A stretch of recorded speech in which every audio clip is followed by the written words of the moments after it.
What is my most controversial video? Bish lasagna? Bridge?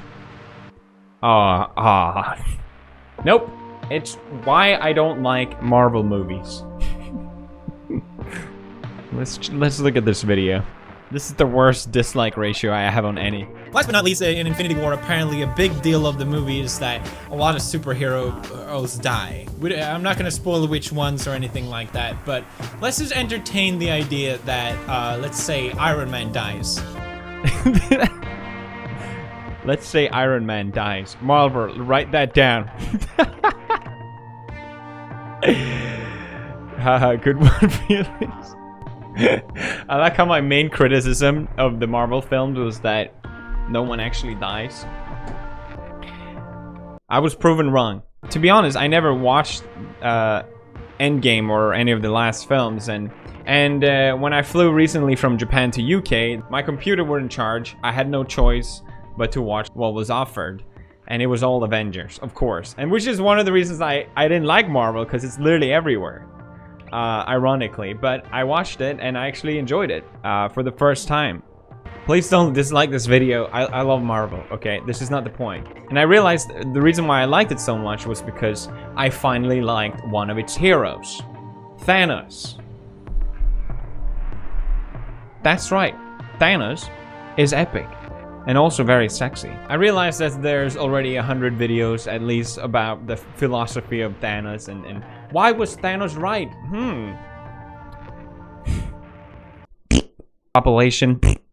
Well, I would argue that Thanos was actually better than all of us. Here's why. Well, first of all, was Thanos right? To understand that, you must understand what is right. See, I have glasses on now. What is right? Think about it. Why do it's such a smug question. Don't think too hard. This is not I'm 14 and this is D. I'm waiting. Right is, in most senses, and you could call an ethical system to bring wellness to something, a community or yourself. And sometimes making the right choice will lead to unethical actions. Like, say, wiping off half the universe.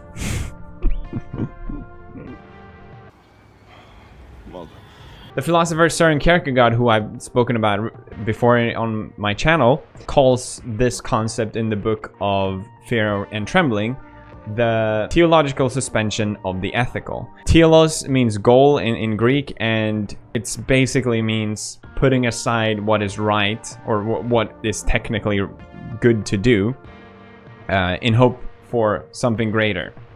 If you buy G Fuel, enter the code Pewdiepie to become epically energized and thirst quenched, you made a theological decision.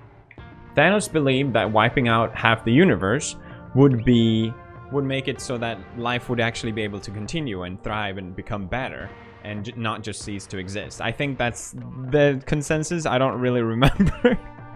This universe is finite, its resource is finite. If life is left unchecked, life will cease to exist. It needs correction. You don't know that! I'm the only one who knows that. But his goal is for things to turn out well, and he doesn't take pleasure in the killing, which I think is an important distinction of him being good or right.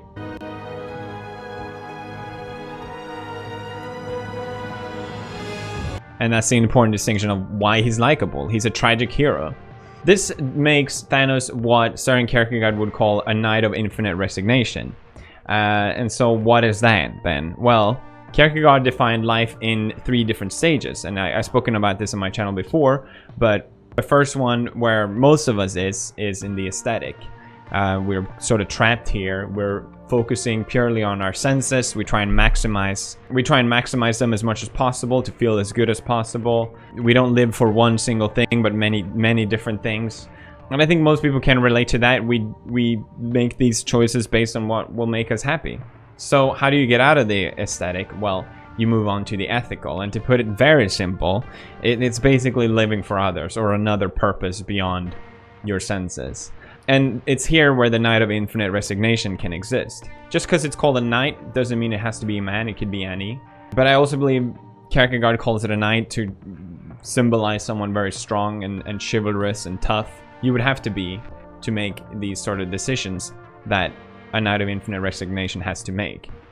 When Kierkegaard talks about the infinite, he's talking about what you love.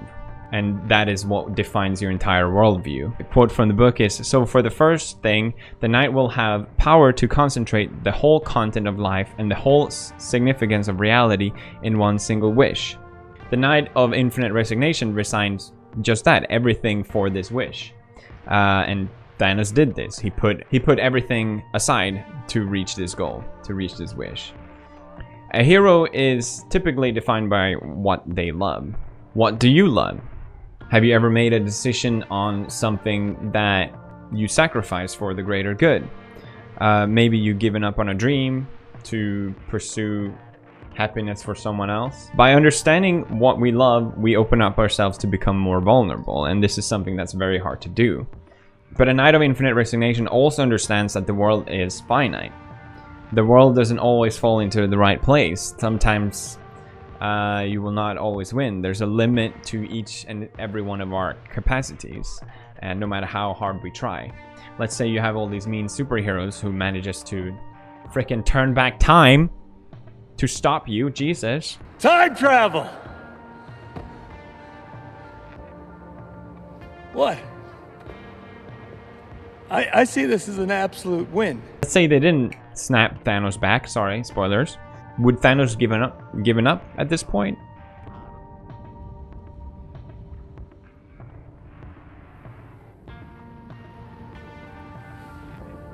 I don't think so.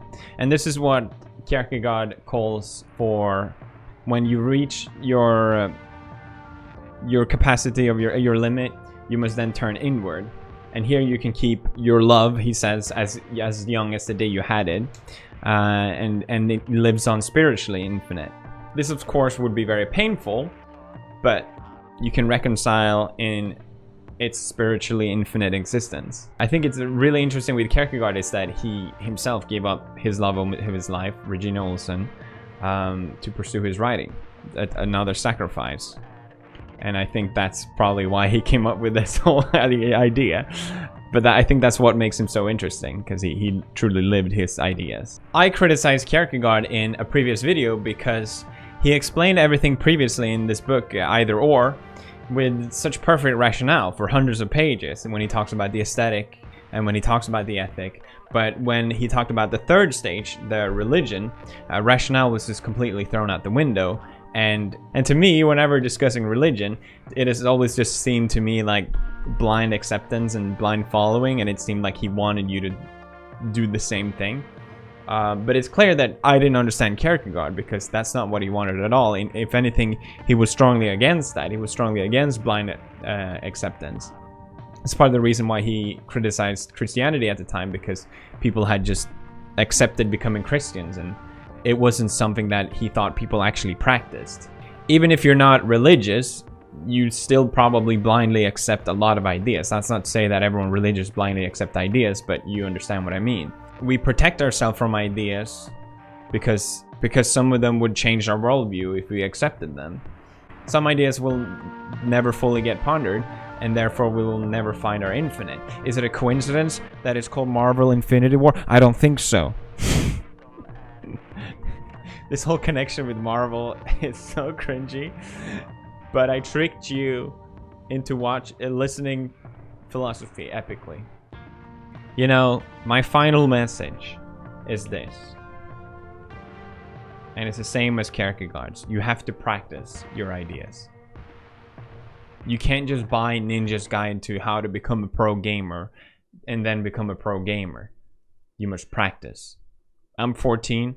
And this is Pewdiepie. I hope you guys enjoyed this video. It's a bit random, I understand. I really enjoyed Kierkegaard's Fear and Trembling. It's a great book. I kind of feel like I've jumped a bit back and forth too much with philosophy, but it's something that I enjoy reading and something I enjoy sharing, so I hope you guys enjoyed as well. I made a theological sacrifice for you to hopefully enjoy this video, because it's not gonna get any views. buy the figurine. Bye bye.